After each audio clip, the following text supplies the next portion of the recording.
गरीब साध साध सब नेक हैं, आप अपनी ठोरी। जो सतलोक ले जावेंगे वो साधु कोई और।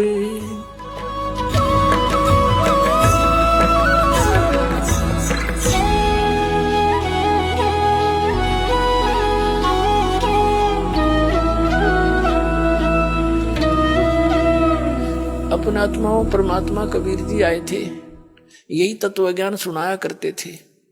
उनके इस तत्व ज्ञान को सुनकर ये जो दूसरे धर्म गुरु थे वो सभी चिंतित हो गए कि इसके ज्ञान ने यदि जनता ने स्वीकार कर लिया कबीर जी के ज्ञान को तो तुम्हारी रोजी रोटी खत्म हो जाएगी। उन्होंने परमात्मा के विरोध में बहुत ज्यादा जनता को भड़का दिया और कहा ये जुलाहा झूठा है, इसकी बातों में मत माना करो। उसके लिए बहुत सी यातनाएं भी परमात्मा को दी। एक सिकंदर लोधी नाम का दिल्ली का बादशाह था। पुण्यात्माओं, ये सत्यनारायण कथा आपको सुना रहा है दास कि ये वो परमात्मा है आपके सर्व दुखों को दूर करेगा, आपको पूर्ण मोक्ष देगा यदि आप दृढ़ होकर लगे रहोगे। आप कच्चेपन में रहोगे तो उतना ही लेट हो जाओगे। तो सिकंदर लोधी दिल्ली का राजा था, सम्राट था।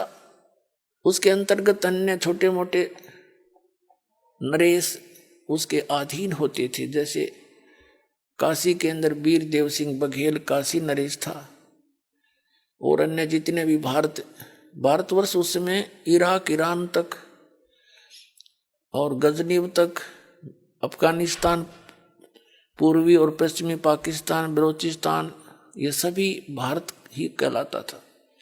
इन सब का वो शासक था।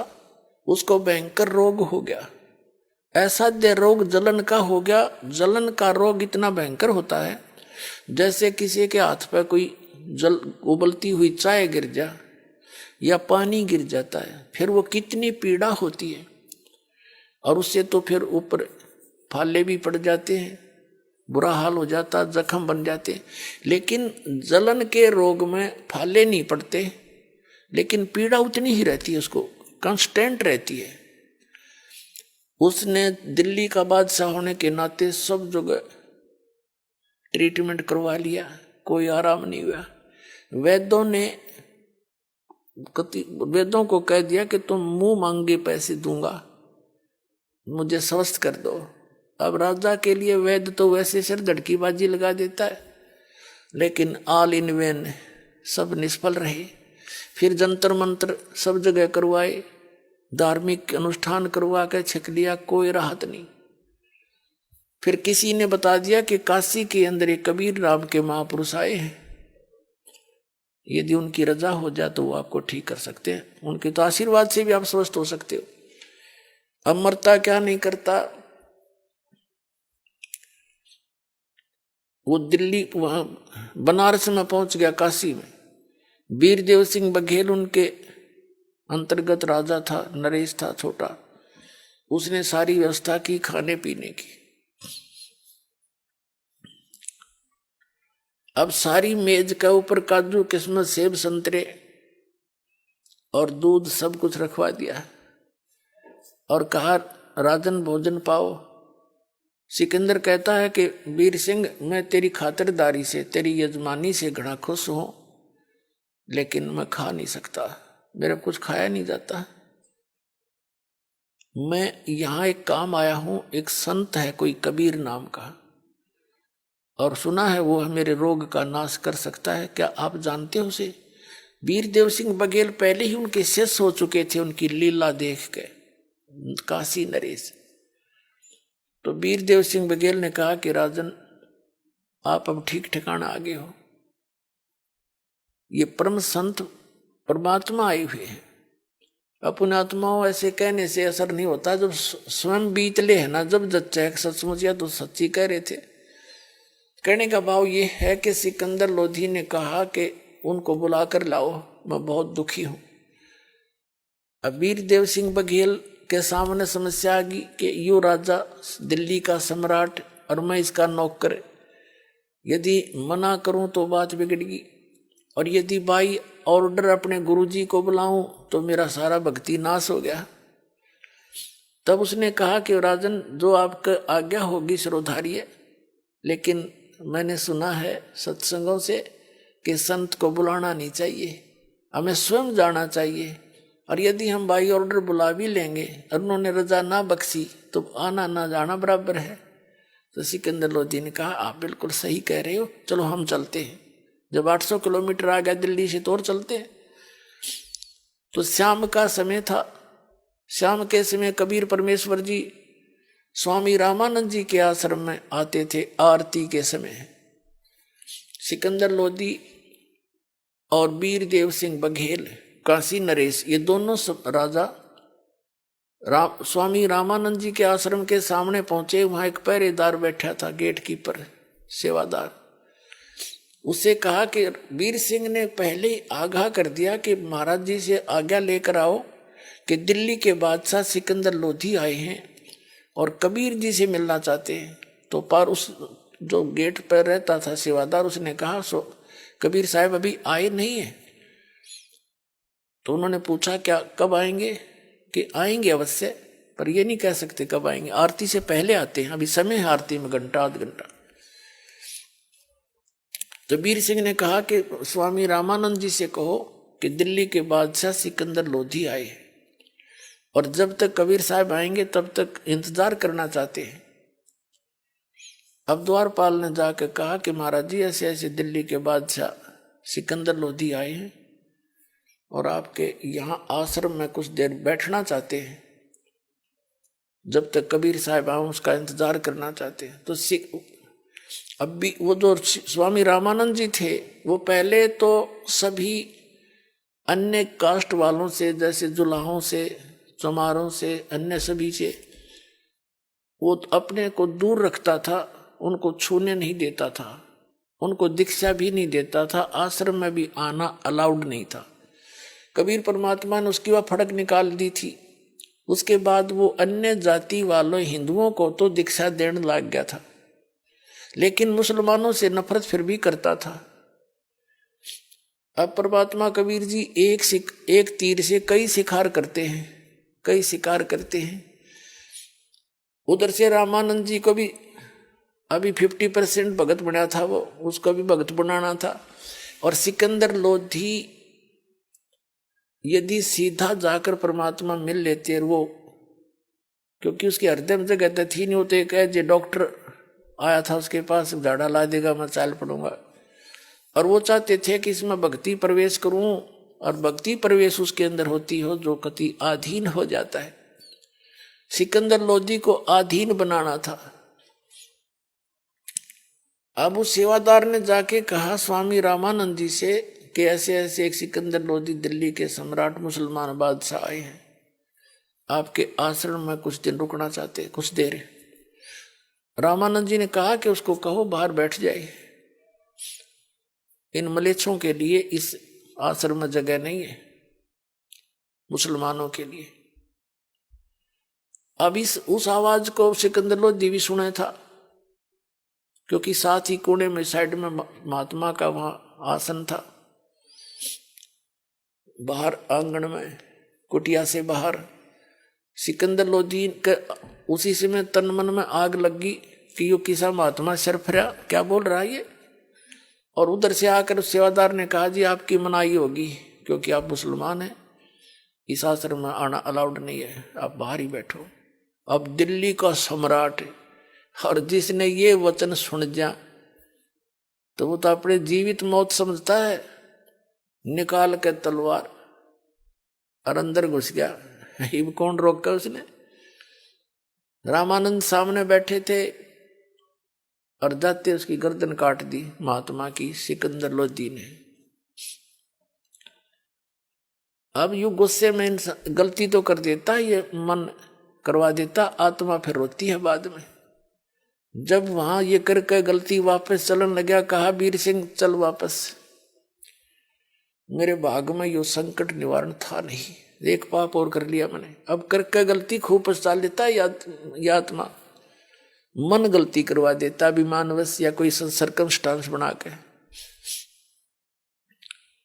अब वीर सिंह के बोले वापस चल पड़े।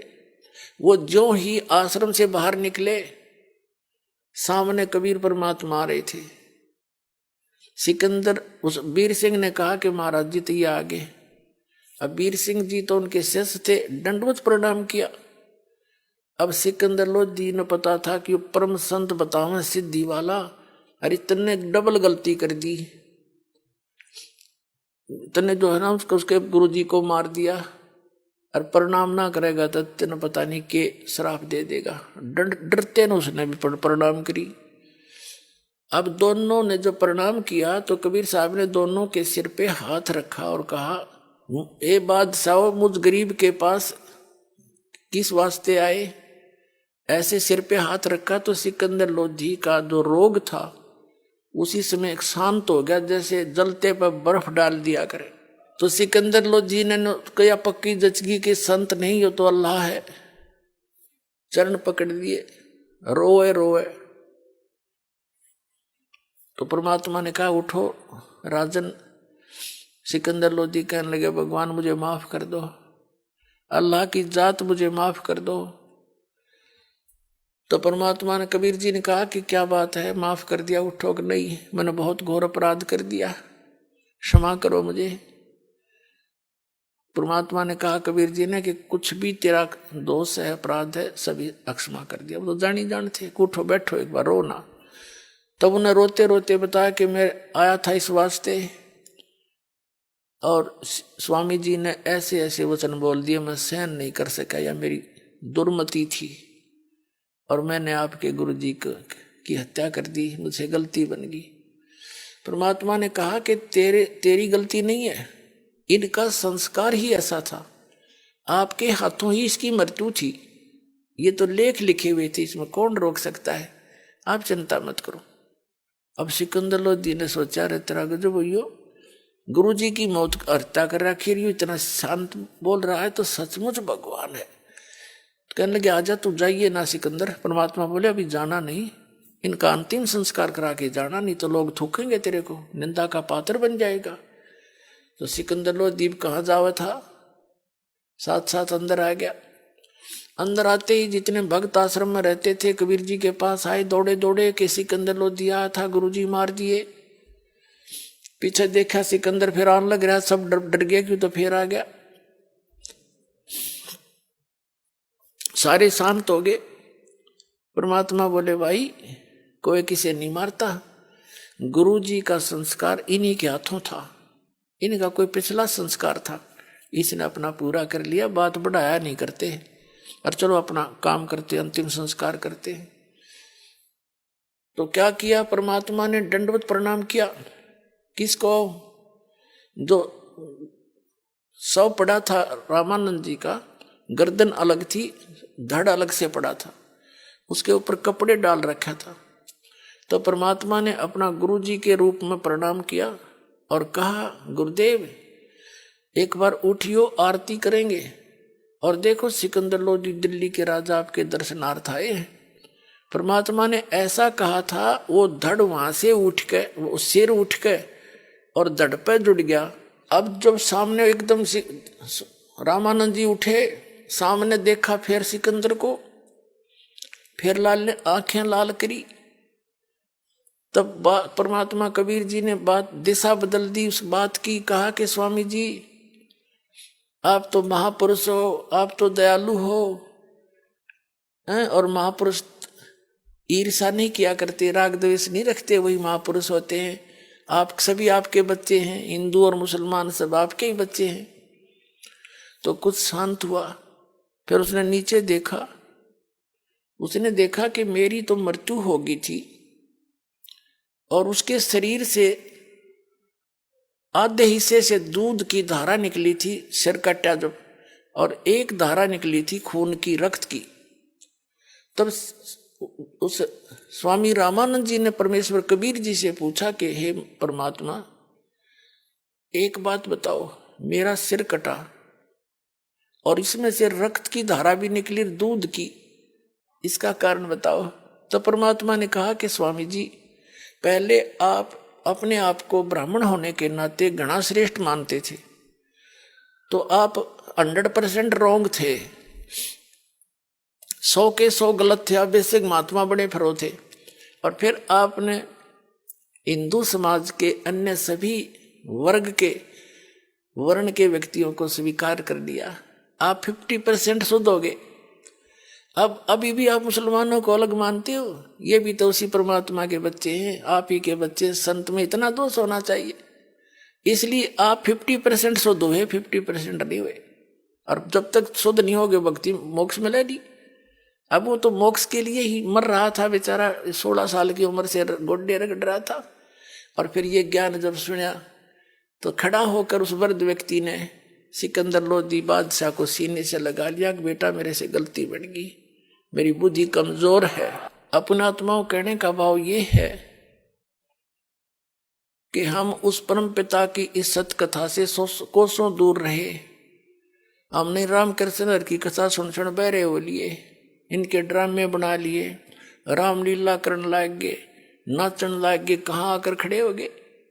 थोड़ी बहुत धार्मिकता थी वह इन रामलीला में सांग करके नाश कर दिया। तो पुण्यात्माओं, अब नए सिरे से स्थापना होगी इस भक्ति मार्ग की। अब जड़ें मजबूत होंगी और शुरुआत से ही सही चलेगी, और फिर से पूरे विश्व में ये सत भक्ति का विस्तार होगा, प्रचार होगा, और पूरा विश्व शांति होगी, पूरे विश्व में शांति होगी।